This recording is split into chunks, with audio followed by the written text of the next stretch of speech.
una squadra direi profondamente cambiata rispetto alla squadra che abbiamo incontrato all'andata. Ha subito cambiamenti di roster con giocatori nuovi, l'ultimo che conosciamo bene è Johnson Odom, quindi giocatore di qualità, ha avuto un cambio in panchina, una squadra che lotta per trovare punti che gli diano la certezza di poter mantenere la categoria. Domenica alle 17:30 l'Umana Reyer affronterà sul parquet casalingo Reggio Emilia che, come detto dal coach Oro Granata, gioca con uno scopo preciso, ma dall'altra parte troverà un avversario altrettanto determinato. È una partita molto importante e per i 2 punti in palio e anche per riprendere un certo filo,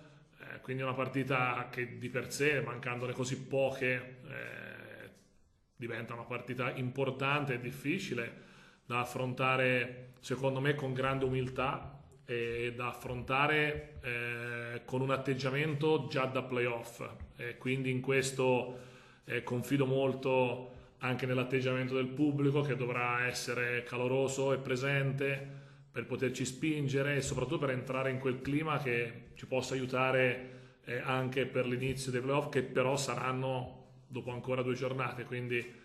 credo che la cosa importante sia per la mia squadra trascinare il pubblico con un'attitudine importante difensiva che non si è vista nell'ultima partita.